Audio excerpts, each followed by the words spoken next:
दोस्तों, वैसे तो पुरातत्वविद दुनिया के हर देश से कुछ नया और रोचक खोजते ही रहते हैं। ये आर्कियोलॉजिकल डिस्कवरीज ही देश के इतिहास के बारे में बताती हैं।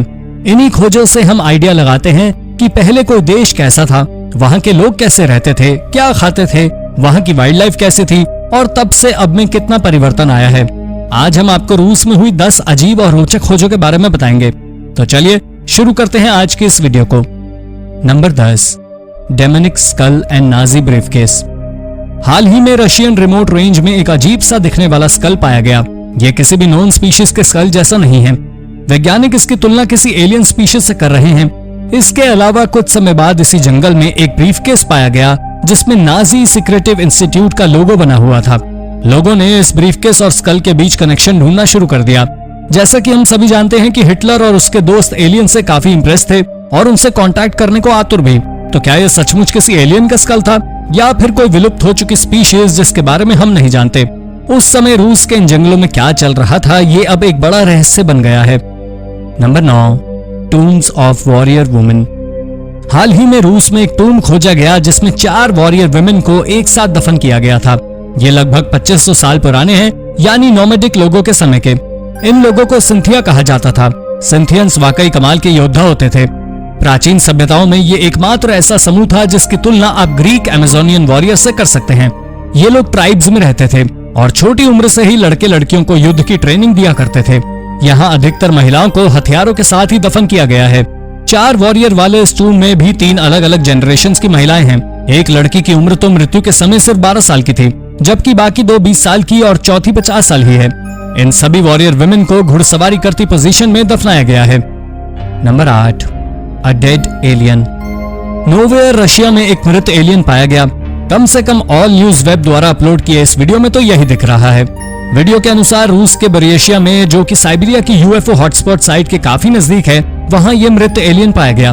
वीडियो रिकॉर्ड करने वाले आदमी का कहना था उसने इस बर्फीली जगह पर इस एलियन को वीडियो रिकॉर्ड करने के 2 घंटे पहले खोजा था।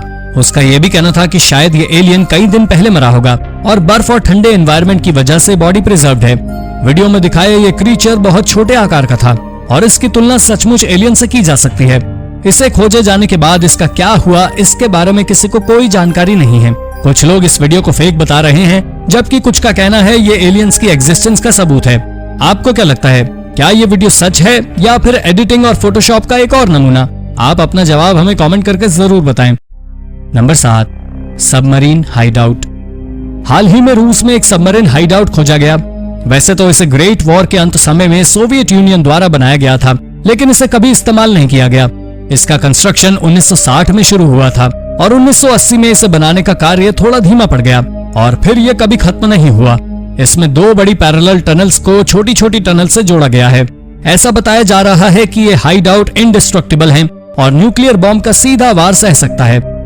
Number 6, castle of bones. 2014 में रूस में आर्कियोलॉजिस्ट को हड्डियों का बना एक स्ट्रक्चर मिला है। पुरातत्वविदों का कहना है ये स्ट्रक्चर 25,000 साल पुराने हैं और इन्हें शिकारी मानवों ने बनाया था।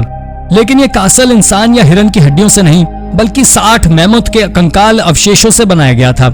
हालांकि ये मैमथ की हड्डियों से बना पहला मेगालिथिक स्ट्रक्चर नहीं है। इसमें 51 मैंडिबली, 64 स्कल्स तथा कई अन्य हड्डियों का प्रयोग किया गया था। इससे पहले भी इस तरह का कासल खोजा जा चुका है।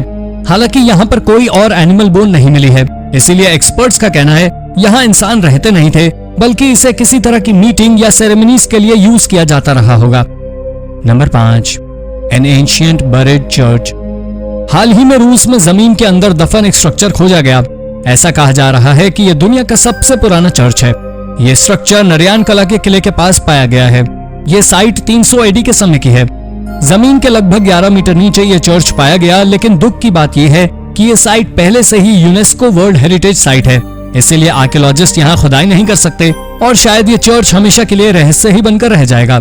आर्कियोलॉजिस्ट का अनुमान है कि ये एक ज़ोरोएस्ट्रियन फायर टेम्पल हो सकता है या फिर कोई क्रिश्चियन चर्च भी। साइंटिस्ट ने एक स्पेशल स्कैनर की मदद से इसका एक इमेजिनरी स्ट्रक्चर बनाने की कोशिश की है। ये एक क्रॉस के स्ट्रक्चर का बना हुआ है। हालांकि इससे भी वैज्ञानिक को विशेष जानकारी नहीं जुटा पाए हैं। अगर ये सचमुच एक चर्च है तो ये 2000 साल पुराना चर्च दुनिया का सबसे पुराना चर्च हो सकता है। Number 4, ancient necropolis. मॉस्को के नजदीक एक 4500 साल पुराना नेक्रोपोलिस पाया गया। इस नेक्रोपोलिस के भीतर रूस की एक रहस्यमय सिविलाइजेशन फातेह नोवो कल्चर के लोगों की कब्रें थी और यही वजह थी कि ये खोज आर्कियोलॉजिस्ट के लिए बहुत महत्वपूर्ण है, क्योंकि इन अवशेषों की मदद से उन्हें इस सिविलाइजेशन के कई रहस्यों को सुलझाने में मदद मिल सकती है। ये लोग पहले रशियन किसान थे। इनकी कब्रों में रिसर्चर्स को बैटल एक्सेस, स्पेयर, कई एरोहेड्स आदि भी मिले हैं। ये कल्चर 2900 बीसी के दौरान शुरू हुआ और करीब 900 सालों तक रूस में फला फूला। हालांकि साइंटिस्ट के लिए इन लोगों के बारे में ज्यादा कुछ बता पाना संभव नहीं है, क्योंकि ये लोग अपनी कब्रें रेत में बनाते थे जहां हजारों सालों तक कुछ भी प्रिजर्व नहीं रहता। Number 3, strange whole in a bear school. हाल ही में इमानिया केव्स में रिसर्चर्स को केव बेयर का एक स्कल मिला। इस स्कल की अजीब बात यह है कि इसमें पीछे की तरफ एक होल है, लेकिन ये होल कैसे आया? ये स्कल 35,000 साल पुराना है। साइंटिस्ट का कहना है कि शायद किसी ने भाले से इसका शिकार किया होगा और इसी वजह से इसके सिर में ये होल हुआ। क्या सचमुच हमारे पूर्वज 35,000 साल पहले केव बेयर्स जैसे खतरनाक शिकारियों का शिकार किया करते थे? और अगर इस बेयर के स्कल का ये होल वाकई शिकार की वजह से था, तो मनुष्य के केव बेयर के शिकार का यह पहला उदाहरण हो सकता है। हालांकि कुछ वैज्ञानिकों का यह भी कहना है कि केव में पानी के टपकने की वजह से ये होल हुआ है। Number 2, mystery holes in the ground. Siberian tundra में कुछ बड़े आकार के होल्स दिखाई दे रहे हैं। कुछ क्रेटर्स तो 30 मीटर गहरे और 18 मीटर चौड़े हैं और कमाल की बात यह है कि ये परफेक्टली सर्कुलर शेप के हैं। पहले तो साइंटिस्ट समझ ही नहीं पा रहे थे कि ये गड्ढे यहाँ कैसे आए और इनका यूज क्या था, लेकिन ऐसा नहीं था। असल में ये गड्ढे मीथेन गैस इवॉल्व होने की वजह से हुए थे। चूंकि 2020 रूस का सबसे गर्म साल था, इसलिए परमाफ्रॉस्ट मेल्ट हो रही थी। इन गड्ढों के आकार से आप समझ सकते हैं कि मीथेन कितनी अधिक मात्रा में इवॉल्व हो रही थी। असल में जब मीथेन गैस इवॉल्व होती है तो ये बबल बनाती है और इस बबल के विस्फोट से इस तरह के खतरनाक गड्ढे बन जाते हैं। इसकी तुलना आप किसी ग्रेनेड के विस्फोट से भी कर सकते हैं। Number 1, the Russian connection. हाल ही में हुई एक खोज से नेटिव अमेरिकन और बाकी दुनिया में रह रहे उनके एंसेस्टर्स का कनेक्शन सामने आया है। मंगोलिया के बॉर्डर के पास लेक बाइकाल में एक साइट पर एक्सकेवेशन के दौरान आर्कियोलॉजिस्ट को कई तरह के अवशेष मिले हैं, जिनमें रेनडियर बोन्स और कुछ जानवरों की हड्डियां और इंसान का एक दांत मिला है। रिसर्च के बाद पता चला कि यह दांत लगभग 14,000 साल पुराना है।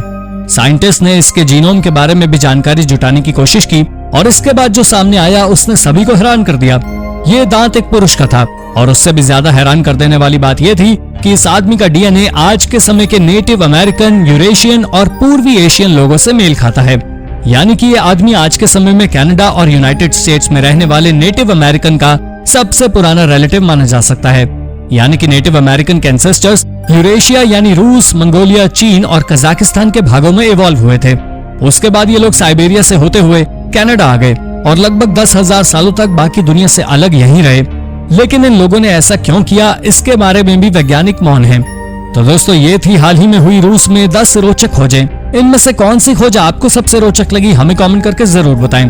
और ऐसी ही अन्य रोचक जानकारी के लिए हमारे चैनल को सब्सक्राइब करना ना भूलें। धन्यवाद।